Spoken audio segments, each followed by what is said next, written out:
Hello बच्चों, Amrita ma'am की class में आप सभी का हार्दिक स्वागत है।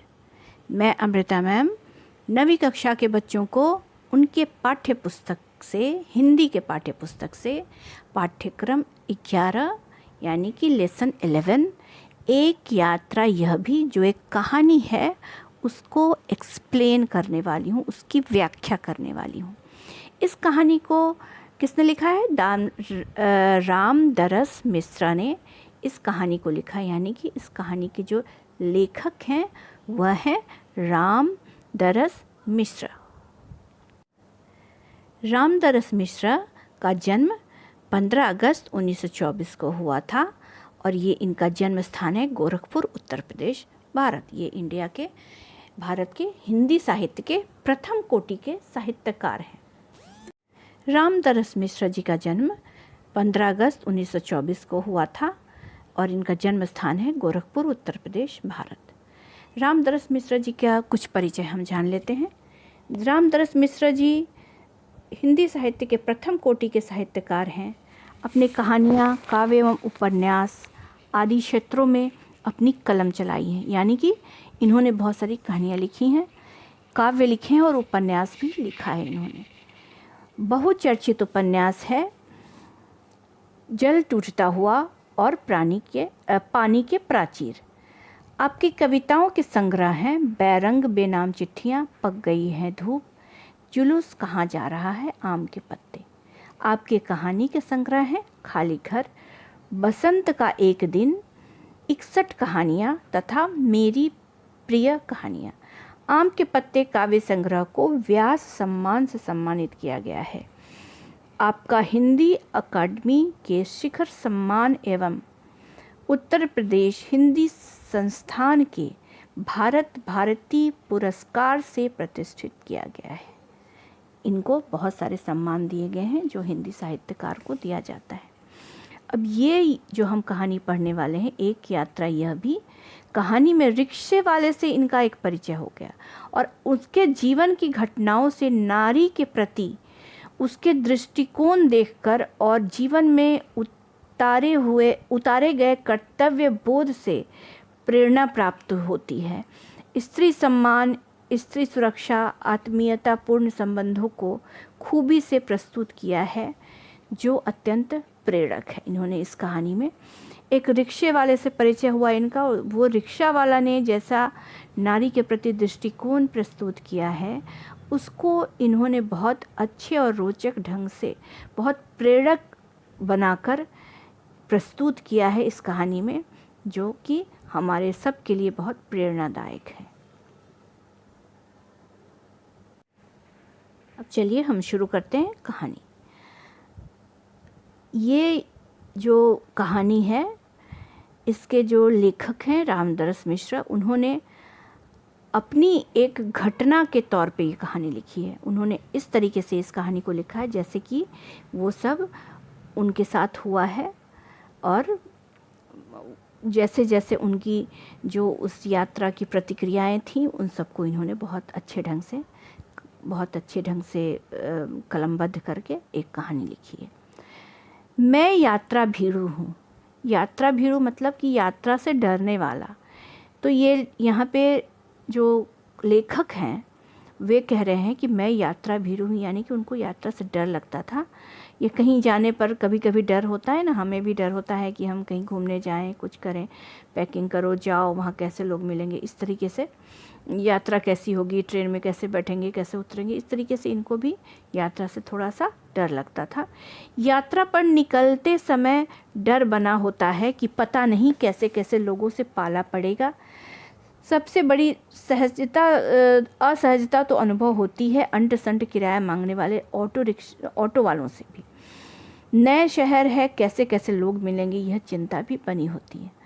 अब कहीं जाते हैं हम तो असहजता तो होती ही है, हम सभी को होती है कि ट्रेन में बैठना है, उतरना है, फिर ऑटो रिक्शा वाले मिलते हैं, फिर वो अंट संट मतलब कि अपनी मर्ज़ी के हिसाब से पैसे मांगते हैं। फिर नया शहर है, फिर वहाँ कैसे लोग मिलेंगे, कैसे क्या होगा, इन सब बातों का एक डर बना रहता है। तो इस बार एक डॉक्टर से मिलने के लिए ग्वालियर जाना पड़ गया। तो ये जो कहानी के जो लेखक हैं उन्होंने ये कहा है कि जब वो किसी डॉक्टर से मिलने ग्वालियर गए तो उनका कैसे उनके साथ क्या हुआ उसके बारे में इन्होंने इसमें बताया है कि वो डॉक्टर को दिखाने के लिए उनको ग्वालियर जाना पड़ गया। पत्नी साथ थी, इसलिए आश्वस्ति बनी हुई थी। आश्वस्ति मतलब कि चलो तसल्ली थी कि चलो मेरे साथ कोई तो है, अकेला नहीं जा रहा हूँ। स्टेशन पर उतरते ही ऑटो वाले पीछे पड़ गए। रेलवे स्टेशन पर देखा होगा बहुत सारी इस तरीके से ऑटो रिक्शा की लाइन लगी रहती है और जो भी यात्री ट्रेन से उतर के बाहर प्लेटफॉर्म में आते हैं, बाहर की तरफ स्टेशन के बाहर आते हैं, सारे ऑटो रिक्शा वाले उनके पीछे पड़ जाते हैं कि मेरे साथ चलिए, इतना भाड़ा, आपको कहाँ जाना है। तो इस तरीके से जब वो स्टेशन से उतरे तो ऑटो वाले पीछे पड़ गए। हम चुपचाप आगे बढ़ते गए। एक नवयुवक ऑटो वाला साथ लग गया, यानी कि वो जब चल रहे थे बिना कुछ बोले तो उनके साथ पीछे पीछे एक नवयुवक यानी कि एक जवान लड़का जैसा वो ऑटो वाला था, वो इनके पीछे लग गया। हम कुछ बोले बिना आगे बढ़ते रहे और उसकी आवाज़ आई, बाबूजी आप आखिर कहीं जाएंगे ही, कोई ऑटो करेंगे ही, तो मेरा ऑटो क्यों नहीं। मतलब वो लड़का बोला कि आपको ऑटो करना ही है और आपको कहीं जाना ही है, बिना ऑटो के तो आप जाएंगे नहीं, पैदल पैदल तो कहीं जा नहीं सकते, तो कोई और तो ऑटो करेंगे ना, तो इससे अच्छा मेरी ऑटो क्यों नहीं। उसकी ज़िद और आवाज़ में कुछ ऐसा आकर्षण महसूस हुआ कि मैंने स्वीकृति दे दी। मतलब वो लड़का इतने अच्छे तरीके से ज़िद भी किया और बहुत प्यार भरी आवाज़ में बोला, तो कुछ ऐसा आकर्षण हुआ, मतलब कुछ ऐसा अट्रैक्शन जैसा, कुछ अच्छा लगा, उसकी बातें अच्छी लगी, तो फिर मैंने स्वीकृति दे दी। यानी कि लेखक कहते हैं कि उन्होंने कह दिया कि हाँ चलो अब हम तुम्हारे ऑटो रिक्शा में बैठते हैं और हमें ले चलो। वह प्रेम भरी बातें करता रहा और हमें डॉक्टर के यहाँ पहुँचा दिया। वो ऑटो में बैठा लिया उनको और उनकी मिसेस को, उनकी श्रीमती जी को, और वो दोनों से प्रेम भरी बातें करता हुआ डॉक्टर के पास जहाँ उनको जाना था वहाँ पहुँचा दिया। उसके द्वारा बताए वांछित पैसे देकर डॉक्टर के घर की कॉल बेल बजाई। ज्ञात हुआ कि डॉक्टर ने क्लिनिक की जगह बदल दी है। और तब उन्होंने जैसे ही डॉक्टर के घर की कॉल बेल बजाई तो पता चला कि डॉक्टर अब यहाँ नहीं बैठता है, उन्होंने क्लिनिक कहीं और ले लिया है, कहीं दूसरे जगह वो अब अपनी क्लिनिक उन्होंने बना ली है। ऑटो वाले बिना हमारे कहे हमारा इंतज़ार कर रहा था।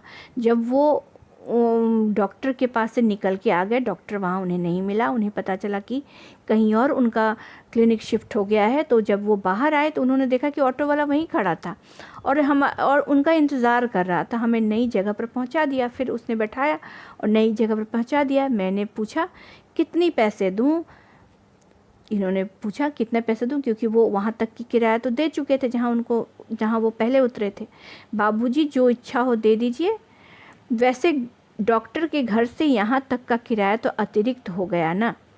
मतलब कि डॉक्टर के यहाँ पहुँचाया, फिर डॉक्टर वहाँ नहीं मिला, फिर वहाँ से दूसरी जगह वो क्लिनिक चेंज कर दिया था, तो वहाँ से वो ऑटो रिक्शा वाला वहाँ ले गया। तो उन्होंने कहा कि, तो ऑटो रिक्शा वाले ने कहा कि इसका जो भाड़ा है, इसका जो किराया है वो तो एक्स्ट्रा हो गया, तो आपकी जो इच्छा हो वो दे दीजिए, आप जो समझ में आए वो दे दीजिए।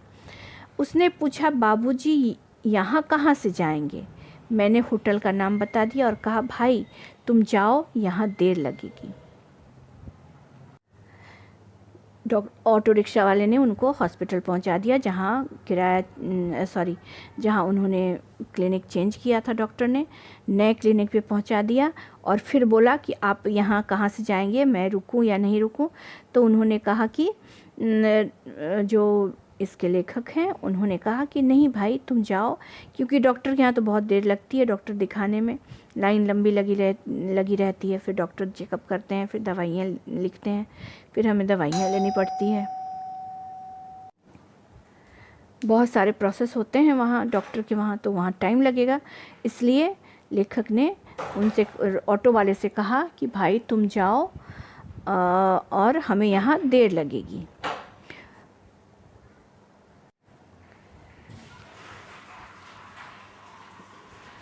वह कुछ बोला नहीं। हम डॉक्टर के पास चले गए। घंटा भर बाद निकले तो देखा वो वहीं खड़ा था। डॉक्टर किसी चेकअप कराया, अंदर चले गए। वो दोनों श्रीमान श्रीमती दोनों ही अंदर चले गए। डॉक्टर के यहाँ से वो सब अपना काम ख़त्म करके आए। डॉक्टर उन्हें देख लिया होगा तो घंटा भर लगा, मतलब कि 1 घंटा लग ही जाता है। वहाँ डॉक्टर के यहाँ हम जाते हैं तो कभी कभी 1 घंटे से ज़्यादा भी लगता है, तो उनको 1 घंटा लगा। और जब वो घंटा भर बाद बाहर निकले तो देखा कि ऑटो वाला वहीं खड़ा था। अब हमें महसूस होने लगा कि ऑटो वाला कुछ और है, मतलब कि ये सिर्फ अपना धंधा नहीं करता है, मतलब कि वो अपना सिर्फ जॉब नहीं करता है, बल्कि ये इंसान भी अच्छा है। वह हमारे भीतर घर कर गया। भीतर घर कर गया। घर मतलब समझते हो जहाँ लोग रहते हैं। मतलब कि उन्होंने बोला कि ऑटो वाला जो था वो जो लेखक के अंदर घर कर गया, मतलब कि वो बस गया, उनको अच्छा लगने लगा। वो ऑटो वाला लगा कि नहीं, ये सिर्फ ऑटो ही नहीं चलाता है, ये इंसान भी अच्छा है। और वो ऑटो वाला लेखक को अच्छा लगने लगा। होटल पर छोड़कर उसने पूछा, फिर कब आऊं? फिर वो जब जिस होटल का नाम उन्होंने बताया था, ऑटो वाले ने उन्हें होटल में पहुंचा दिया और फिर पूछा, कब आऊं? यानी आप शहर में घूमेंगे फिरेंगे ना? आपको जहाँ जाना होगा ले चलूँगा। वैसे यहाँ कब तक हैं? ये ऑटो वाले ने उनसे पूछा। तो लेखक ने जवाब दिया, कल शताब्दी से लौटेंगे। शताब्दी ट्रेन का नाम है। शताब्दी एक्सप्रेस, राजधानी एक्सप्रेस, बहुत सारी ट्रेन का नाम अलग अलग होता है। तो उन्होंने ऐसा कहा कि वो कल शताब्दी से लौटेंगे। तो आपको घुमाने के लिए कब आऊँ? ऑटो वाले ने पूछा कि कल लौटेंगे, यानी शताब्दी हो सकता है कल शाम को होगी, रात में होगी, तो इतनी देर आप क्या करेंगे, यहाँ घूम तो लीजिए। तो लेखक ने कहा, भाई आज तो थक गए हैं, आराम करेंगे, कल घूमेंगे। तो ऑटो वाले ने कहा, ठीक है बाबूजी, यह रहा मेरा मोबाइल नंबर, मुझे फ़ोन करके बुला लीजिएगा। उसने अपना फ़ोन नंबर, मोबाइल नंबर दे दिया और बोला कि जब ज़रूरत पड़े तो बुला लीजिएगा। तो फिर लेखक ने कहा, अरे तुमने अपना नाम तो बताया ही नहीं। मोहन। मोहन अच्छा नाम है। फिर उस ऑटो वाले ने अपना नाम मोहन बताया। इन्होंने कहा कि अच्छा नाम है मोहन। दूसरे दिन घूमने का कार्य शुरू हो गया। वह बहुत प्रेम से एक के बाद एक स्थान दिखाता गया। इस तरह ऑटो वाला उन्हें बैठाया और उस शहर में जो भी अच्छी जगह थी, जो घूमने लायक जगह थी, वहाँ घुमाया। और फिर उनको बाबूजी और उनकी पत्नी उनके साथ थी, उनकी श्रीमती जी, उनको अम्मा कहकर संबोधित करता रहा। और फिर दिन भर घूमने के बाद वो उनको होटल में छोड़ने आ गया। घूम घुमा कर होटल पर लौटे तो चाय पीने के लिए उसे भी कमरे में बुला लिया। अब इतनी जान पहचान हो गई थी और वो अच्छा लड़का लगा उनको। उनका ऑटो रिक्शा वाले का व्यवहार उनको बहुत पसंद आया। वो अच्छा लगने लगा। दिन भर घुमाया, उसके लिए उन्होंने अपना मोबाइल नंबर दिया। फिर समय निकाल के इनको हर जगह प्यार से घुमाया और अम्मा और बाबूजी कहा, तो इनको बड़ा अच्छा लगा। तो उसे भी जब चाय पीने का समय हो रहा था तो उसे भी बुला लिया कि चलो भाई तुम भी कमरे के अंदर चलो और हम सभी चाय पिएंगे। वह बहुत संकोच के साथ आया। चाय पान के साथ हमारी पारिवारिक वार्ता शुरू हो गई। फिर तीन लोग मिलके चाय पीने लगे। फिर चाय पान के साथ हमारी पारिवारिक वार्ता शुरू हुई। चाय पीते पीते हम बातें करते हैं ना, घर में भी देखते होंगे आपके मम्मी पापा, आपके फैमिली के मेंबर्स जो हैं वो चाय पीते पीते आपस में बातें करते रहते हैं, एक साथ बैठे रहते हैं। तो जब लेखक ने उस ऑटो वाले को कमरे के अंदर बुलाया और बैठकर तीनों चाय पिए और चाय पीते पीते बातचीत शुरू हो गई। तो पत्नी ने पूछा, बेटे तुम ग्वालियर के हो? नहीं अम्मा, मैं मूलतः आगरा का हूँ, यहाँ आना पड़ गया। ऑटो वाले ने कहा कि वो आगरा का है लेकिन यहाँ आना पड़ गया, यानी कि किसी मजबूरी में कुछ ऐसा हुआ होगा जिसकी वजह से वो यहाँ आ गया। हमें लगा कि यह कहते कहते वो कुछ भर आया है मतलब कि उसका मन थोड़ा भारी हो जाता है। कुछ अच्छी चीज़ें याद करते हैं तो मन खुश होता है। कुछ ऐसी इमोशनल चीज़ें जो होती है जो हमें बहुत अंदर तक हर्ट करती हैं, या फिर कुछ ऐसी चीज़ें जो हमें जीवन में कुछ ऐसी घटना होती है जिसको याद करके मन थोड़ा आहत हो जाता है, तकलीफ़ भी पहुंचती है। तो ये कहते कहते उसका मन भर गया। तो इसी को कहते हैं जैसे मन भर आना, यानी कि कुछ याद आने से वो थोड़ा सा इमोशनल हो गया, उसका मन भर आया, इसलिए चुप रहे। लेकिन वह स्वयं बोलने लगा। लेखक जो थे उनको लगा कि ये थोड़ा सा इमोशनल हो गया, तो वो लोग चुप रहे, कुछ पूछना नहीं चाहे। सोचे कि बेचारे खुद ही इसका मन थोड़ा ये हुआ, इससे कुछ पूछना नहीं चाहिए। उन्होंने कुछ पूछा नहीं, लेकिन ये स्वयं ही बोलने लगा, यानी कि वो जो ऑटो रिक्शा वाला था वो खुद ही बोलने लगा। आगरा में अपना घर है, माँ बाप तो बचपन में ही गुजर गए थे, बड़े भाई ने परवरिश की, भाई वकील है और मैं भी बीए पास हूँ, कोई नौकरी खोज रहा था। कि वो अपना परिचय देते हुए कहा कि उसका घर आगरा में है, उसके माँ बाप तो बचपन में चले गए, लेकिन बड़े भाई ने उसका परवरिश की है। बड़े भाई वकील थे और वो भी खुद पढ़ा लिखा था, बीए पास था और नौकरी ढूंढ रहा था। एक चुप्पी सी छा गई, हमें लगा कि उसके साथ कोई अवांछित घटना घटी है। मतलब फिर वो चुप हो गया, सब लोग चुप हो गए। इस तरह की कुछ घटना होती है, जैसे कुछ इमोशनल करने वाला, कुछ बैड जो यादें होती हैं, कुछ बुरी याद होती है जिसको हम याद नहीं करना चाहते। तो लेखक को लगा कि शायद वो उस बातों का जिक्र कर रहा है, तो सब लोग चुप हो गए, कुछ पूछे नहीं। कुछ अवांछित घटना घटी होगी। अवांछित मतलब जो अनचाही बात है, जो हम नहीं चाहते और वो हो जाती है, उसको अवांछित घटना कहते हैं। उसे छेड़ा। तो लेखक को लगा कि उसके साथ कुछ अवांछित घटना घटी होगी, फिर उन्होंने उसे छेड़ा नहीं, कुछ पूछा नहीं, क्योंकि अवांछित घटना मतलब कि कुछ अनचाही बात उसके साथ हुई है, इसलिए वो लोग कुछ पूछे नहीं। लेकिन वो खुद ही बताना शुरू कर दिया, मैं नौकरी की तलाश में इधर उधर भटक रहा था। वो नौकरी की तलाश में भटक रहा था, बीए पास था, ऊपर उसने बताया है ना कि वो बीए पास है, उसका भाई वकील है। तो एक दिन भटक कर लौट रहा था कि एक रास्ते में एक परिचित लड़की मिली, बदहवास सी घिघियाती हुई बोली, मोहन मुझे बचा लो। एक बहुत दौड़ती हुई लड़की आई, बदहवास सी, बहुत घबराई हुई, और उसने बोला, मोहन मुझे बचा लो। क्यों, क्या हुआ? मेरे माँ बाप एक अधेड़ के साथ मुझे बेच रहे हैं, मैं कुएं में गिरकर जान दे दूंगी, किंतु उस खूसट अधेड़ के साथ नहीं जाऊंगी। तो ये लड़की बहुत बदहवास से दौड़ती हुई आई, मोहन के पास आकर, जो एक परिचित थी मोहन की, तो उसने कहा कि मुझे बचा लो, क्योंकि उसके माँ बाप जो थे वो एक अधेड़ समझते हो। अधेड़ मतलब आधे उम्र का, मतलब वो बहुत 50 अप या फिर 50 से ज़्यादा साल के जो लोग होते हैं उसको अधेड़ कहते हैं। तो उसने बड़े इंसान के साथ उसको बेच रहे हैं, वो उसे बचा लेने के लिए कहती है। मैं बहुत असमंजस में पड़ गया, क्या करूं? कर भी क्या सकता हूं? मुझे लगा कि स्टेशन चलना चाहिए। यहाँ पुलिस स्टेशन हो सकता है, क्योंकि वो आगे पुलिस स्टेशन में गया उस लड़की को लेके, इसलिए यहाँ पे शायद पुलिस शब्द मिस हो गया होगा। तो मैं बहुत असमंजस में पड़ गया। वो ऑटो वाला बोलता है, क्या करूं? कर भी क्या सकता हूं? मुझे लगा कि पुलिस स्टेशन चलना चाहिए, और वहाँ उसे ले गया और थानेदार से हकीकत बयान की। वहाँ का जो थानेदार था, वो पुलिस ऑफिसर जो था, उससे उन्होंने सारी बातें बताई। वे कुछ देर सोचते रहे कि क्या किया जा सकता है।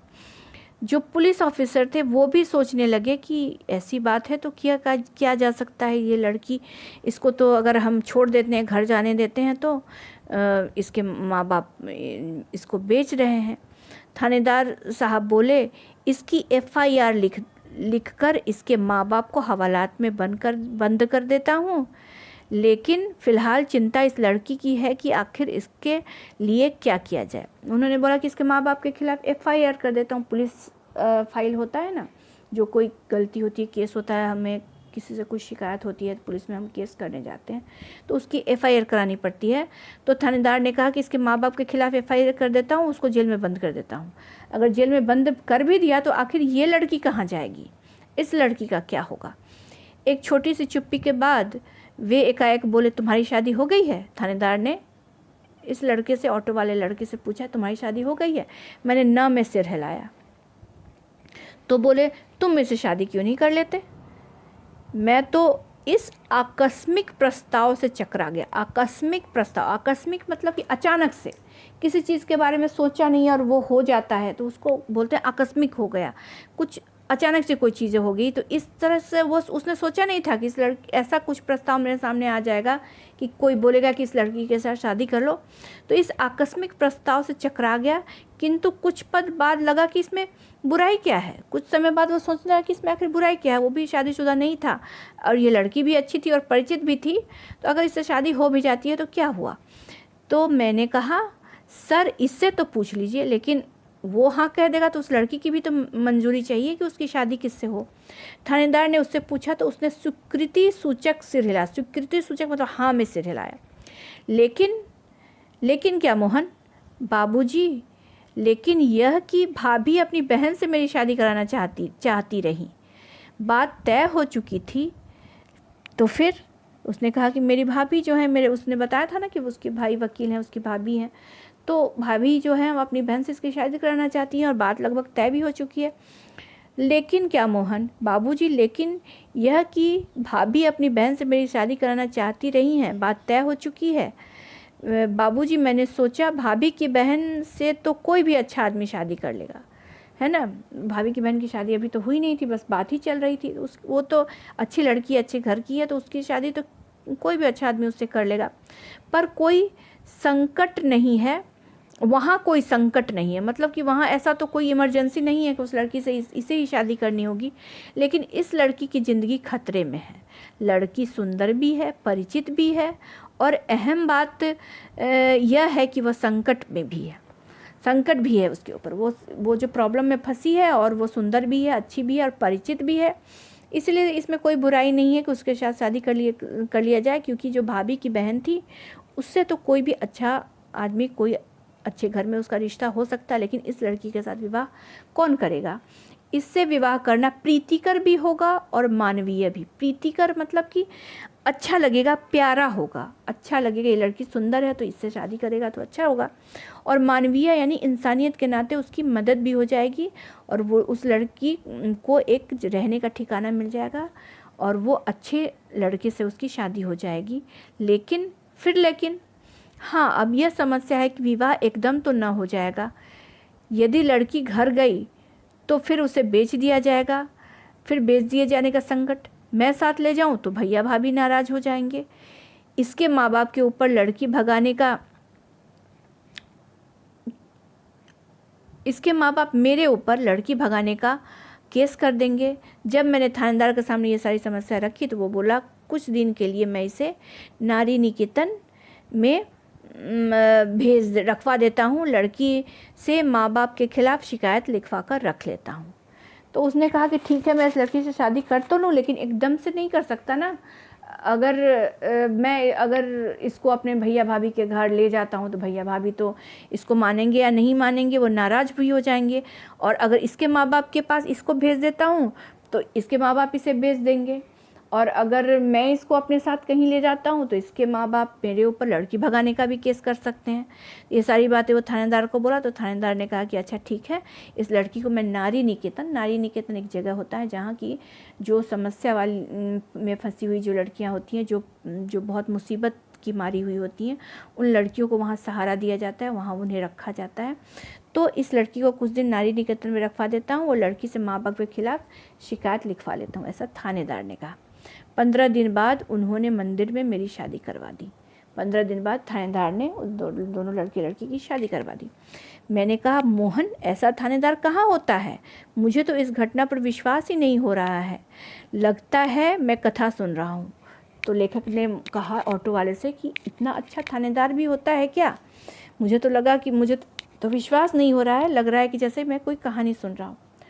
आप सही कह रहे हैं बाबूजी, लेकिन यह थानेदार कवि भी हैं। कवि सम्मेलन में कविताएं भी पढ़ते हैं और इनकी कविताएं मानवीय संवेदना से भरी होती हैं। तो उन्होंने कहा कि जो थानेदार थे, जिन्होंने हमारी शादी करवाई थी, वो एक कवि भी हैं और वो मानवीय संवेदना से भरी हुई कविता कहते हैं। मानवीय संवेदना मतलब इंसानियत से भरी हुई, जो इंसान को इमोशनल कर दे, उसको अच्छे तरीके से जो इमोशन करके अच्छी बातें करते हैं, वो सारी चीज़ें इनकी कविता में झलकती हैं, जो मानवीय संदेश भी देते हैं और मानवीय संवेदना से भरी हुई होती हैं। हाँ, तब तो ठीक है भाई, हर क्षेत्र में कोई ना कोई मसीहा दिखाई पड़ ही जाता है। हाँ, तब उन्होंने कहा कि ठीक है, अब शादी हो गई। तो उसके बाद क्या हुआ? तब यह कि मेरे भाई भाभी मुझसे खफा हो गए और हमें घर से निकाल दिया। फिर वो भाई भाभी के पास जब लेकर गया इस लड़की को शादी के बाद, तो वो गुस्सा हो गया और इन दोनों को वहाँ घर से निकाल दिया। एक तो मैंने उनकी साली से शादी नहीं की, दूसरे इस लड़की से की जो किसी और जाति की है। तो उसने बोला कि किसी और जाति की लड़की है, और जब भाभी चाहती थी कि उनकी बहन से मेरी शादी हो तो वो भी नहीं हुई, इसलिए उन लोगों ने मुझे घर से निकाल दिया। तो तुम लोग ग्वालियर आ गए? हाँ बाबूजी, आगरा में अब हमारा निवाह होना कठिन था। जहाँ बचपन से कोई रह रहा है, जहाँ सब लोग उसकी तारीफ़ कर रहे हैं, वहाँ अच्छे दिन उसने देखे हैं, तो फिर इस तरीके से घर से निकाले जाने के बाद अगर कोई उस जगह पे रहे तो उसे अच्छा नहीं लगता, इसलिए वहाँ रहना इसको कठिन लगा। पराया शहर में भले ही कोई अपनापन न हो, किंतु यह परायापन उस अपनेपन से अच्छा है जो दिन रात अप्रीतिकर व्यवहार बनकर तन मन को उद्विग्न करता रहे। तो ये बोला कि हम ग्वालियर आगरा नहीं रह पाए, ग्वालियर आ गए, क्योंकि वहाँ हम नहीं रह पाए, क्योंकि वहाँ रहने से सब लोग हमें हे दृष्टि से देखते, ऐसी नज़र से देखते जैसे कि हमने कोई पाप कर लिया हो, जो हमें अप्रीतिकर लगता। अप्रीतिकर मतलब जो प्यारा नहीं लगता, जो हमें अच्छा नहीं लगता, और जो तन मन को उद्विग्न करता रहे। तन मन यानी कि शरीर को, मन यानी कि मन भी तो दुखी होता है, कोई अगर बुरी बात कहता है तो मन भी उद्विग्न करता रहे। उद्विग्न मतलब कि जलता रहे, बुरा लगता रहे, हमें ख़राब लगता रहे। तो इसलिए हम वहाँ आगरा को छोड़कर ग्वालियर आ गए कि उस अपने मतलब ये परायापन उस अपनेपन से अच्छा है जो हमें अप्रीतिकर लगता हो, हमारे तन मन को उद्विग्न कर रहा हो, हमारे तन मन को जला रहा हो। हाँ, सही कह रहे हो। लेखक ने कहा कि हाँ ठीक है, ये बात तो सही कह रहे हो। तो यहाँ कोई नौकरी तो रखी नहीं थी, बस ऑटो का दामन थाम लिया और उसी के सहारे चल रहा। उसने कहा कि यहाँ आया तो कोई नौकरी तो मिली नहीं, और फिर शादी कर ली है तो रिस्पॉन्सिबिलिटी बढ़ गई है उसका, तो फिर इसके लिए पैसे चाहिए, घर परिवार बसा है। तो उन्होंने ऑटो ले लिया और इस ऑटो से अपना जीवन निर्वाह कर रहे हैं। वास्तव में तुम बहुत बड़े हो मोहन। बड़े बड़े लोग तो नारी हित में बड़े बड़े लेक्चर देते हैं, लेख कविताएं लिखते हैं, किंतु अपने व्यवहार में नहीं उतारते। लेकिन तुमने तो बहुत सहज भाव से एक लड़की को दुर्दशाग्रस्त होने से बचा लिया और अपने जीवन के साथ उसे सम्मानपूर्वक लगा लिया। तो लेखक जो थे वो कहते हैं कि तुम बहुत बड़े हो, क्योंकि बहुत सारे लोग जो होते हैं बहुत बड़ी बड़ी बातें करते हैं, ऐसा करना चाहिए, वैसा करना चाहिए, ऐसी औरतों को सहारा देना चाहिए, इसकी मदद करनी चाहिए, लेकिन सिर्फ लेक्चर ही देते रह जाते हैं, अपने जीवन में कोई भी इसे उतारता नहीं है। इसीलिए लेखक हैं वो कह रहे हैं कि मोहन तुम बहुत बड़े हो, क्योंकि तुमने एक लड़की की दुर्दशाग्रस्त स्थिति से उसको बचाया है। सिर्फ बचाया ही नहीं है, उससे शादी कर ली, उसे सम्मानपूर्वक स्थान दिया है अपने जीवन में, उस समाज में उसे सम्मान दिलाया है। बाबूजी, इस कार्य से मुझे भी बहुत संतोष मिला। वो अच्छा आदमी था, अच्छा काम करने पर मन को अच्छा लगता है। तो उसने भी कहा कि मुझे भी बड़ा अच्छा लगा, मुझे बड़ा संतोष हुआ कि मैंने कोई अच्छा काम किया है। मैंने तो एक बार उसका उद्धार किया, किंतु वह प्रायः मुझे संकटों से उबारती है। उसने बोला कि मैंने तो एक ही बार उसकी मदद की, उससे उसके माँ बाप से बचा कर उससे शादी कर ली, लेकिन वो मेरी ऐसी जीवन संगिनी है, ऐसी पत्नी है कि मुझे हमेशा हर संकट से बचाती रहती है।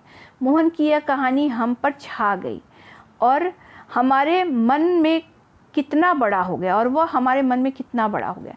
इस तरीके का जो महान काम करता है उसके लिए रिस्पेक्ट अपने मन में बढ़ जाती है। तो लेखक ने कहा कि उसके लिए उनके मन में बहुत रिस्पेक्ट बढ़ गया और वो मोहन जो था उनके लिए बहुत बड़ा आदमी बन गया। गाड़ी का समय हो रहा था। मोहन हमें लेकर स्टेशन गया। मैंने उसे 500 रुपये का नोट मैं 500 रुपये का नोट देने लगा। वह बोला, रहने दीजिए बाबूजी। जब वो उनको जाना था शताब्दी एक्सप्रेस से, बताया था ना उन्होंने शुरू में, तो ट्रेन स्टेशन से पकड़ना था, तो ऑटो वाले ने उन्हें स्टेशन पे छोड़ा। तो दिन भर उन्हें घुमाया फिराया था। तो उन्होंने उन्हें 500 रुपया देने लगा। तो उसने बोला, रहने दीजिए ना बाबूजी। अरे यह तो तुम्हारा पारिश्रमिक है, कोई दान थोड़ी ही दे रहा हूँ। उन्होंने कहा कि ये तो तुम्हारी मेहनत का पैसा है, तुमने मुझे घुमाया फिराया, दिन भर हमारा ख्याल रखा है और तुम अपने ऑटो से घुमाया है, तो ये दान थोड़ी दे रहा हूँ, ऐसे ही थोड़ी दे रहा हूँ। ये तो तुमने जो मेहनत की है उसका पारिश्रमिक दे रहा हूँ मैं, उसका तुम्हें तुम्हारा ऑटो फेयर दे रहा हूँ, ऑटो का भाड़ा दे रहा हूँ। बाबूजी, मैंने माँ बाप का प्यार नहीं पाया। कल से ही लग रहा है मुझे कि मुझे मेरे माँ बाप मिल गए हैं। इसके साथ भी रहकर उस ऑटो रिक्शे वाले का भी एक अटैचमेंट हो गया था, एक लगाव सा हो गया था। उन्होंने बोला कि उसने बोला कि बचपन में ही उसके माँ बाप चले गए थे, तो माँ बाप का प्यार तो उसे नहीं मिला, लेकिन जब से ये लेखक और उनकी श्रीमती जी से वो मिला है तो उसे लगा कि जैसे कि उसके माँ बाप उसे मिल गए हैं। तो सुख के लिए पैसे का कुछ भी मोल नहीं मेरे उस सुख के लिए, जैसे कि माँ बाप का सुख है, उसे लगा कि जैसे माँ बाप मिल गए हैं, तो उस सुख के आगे ये पैसे का क्या मोल है। पैसा तो और भी लोगों से कमा लेता हूँ। बोला कि पैसे नहीं चाहिए, आप लोगों से जो अपनापन मिला है, आपने मुझे बेटे जैसा प्यार दिया है, मैं आपको अपने माँ बाप जैसा समझने लगा हूँ। तो वो जो प्यारा हमारा जो संबंध है उसके आगे ये पैसा कुछ भी नहीं है बेटे। लेकिन मेरी भी तो सोचो, मैं बेटे का शोषण कैसे कर सकता हूँ। शोषण करना मतलब कि उसको टॉर्चर कैसे कर सकता हूँ उसको मैं, जैसे कि उससे मैंने दिन भर काम करा लिया। अगर मेरा भी बेटा होता, अगर कुछ अच्छा काम हमारे लिए करता, तो हम भी तो अपने बच्चों को देते हैं ना गिफ्ट कि बेटा तुमने बहुत अच्छा किया, एग्ज़ाम में बहुत अच्छे मार्क्स लाए, तो ये लो गिफ्ट। तो ये गिफ्ट समझो कि मैं तुम्हारा शोषण नहीं कर सकता, तुम्हारे ऊपर कुछ गलत तरीके से नहीं कर सकता। तो मेरे लिए भी तो सोचो कि तुमने हमारे लिए इतना सब किया, हम तुम्हारे लिए ये कुछ कर रहे हैं, हमारा आशीर्वाद समझ के रख लो। लेकिन यह तो बहुत है, इतना लूँगा तो आपका शोषण हो जाएगा। यह कहकर वह 500 रुपया का नोट लेकर 300 रुपया वापस कर दिया। उसने कहा कि अगर इतना ले लूँगा तो आपका शोषण हो जाएगा, मतलब कि आपके साथ कुछ गलत हो जाएगा, इसलिए इतना किराया तो नहीं हुआ, 200 रुपया किराया हुआ, इसलिए उसने 500 रुपया रख लिया और 300 रुपया का नोट वापस दे दिया। बोला, मुझे इतना पराया न कीजिए बाबूजी, हाँ जब भी ग्वालियर आइए मुझे बुला लीजिएगा। मेरे फ़ोन नंबर तो आपके पास है ही, लेकिन मेरी एक शर्त है। उसने कहा कि मुझे पराया मत बनाइए, ये 200 रुपये ही भाड़ा होता है। 200 रुपया रख लिया और 300 रुपये वापस किया और बोला कि इतना पराया मत बनाइए, लेकिन जब भी ग्वालियर आइए तो मुझे बुला लीजिए, आपके पास तो मेरा फ़ोन नंबर है ही। तो उन्होंने कहा, लेखक ने कहा कि मेरी एक शर्त है। वो क्या बाबूजी? ये 500 रुपये चुपचाप तुम्हें लेने ही पड़ेंगे। उन्होंने बोला, एक शर्त है, ये 500 रुपये लोगे तो ही अगली बार मैं आऊँगा तो तुम्हें बुलाऊँगा। उसने 300 रुपये अपनी जेब में रख लिए। फिर वो जो 300 रुपये वापस कर रहा था वो भी अपना जेब में रख लिया, उसने नहीं वापस किया। जैसे कह रहा हो, यह कैसी शर्त आपने रख दी बाबूजी? फिर जैसे कि कह रहा, अरे ये क्या कह दिया आपने। कुछ क्षण बाद बोला, बाबूजी आपका फ़ोन नंबर तो मेरे फ़ोन पर आ ही गया है, क्योंकि फ़ोन करके बुलाया था ना उन्होंने होटल में घुमाने के लिए। तो कभी कभी फ़ोन करता रहूँगा क्या। पूछा कि मुझे आपसे इतना लगाव हो गया है कि तो क्या मैं आपको फ़ोन कर सकता हूँ, आपका फ़ोन नंबर भी मेरे पास है, मेरा भी आपके पास है। हाँ भाई, शौक़ से, मुझे अच्छा लगेगा, लेकिन आपका नाम तो मैंने पूछा ही नहीं। ऑटो वाले ने कहा कि मैंने तो आपका नाम पूछा ही नहीं, बस बाबूजी और अम्मा कहता रहा।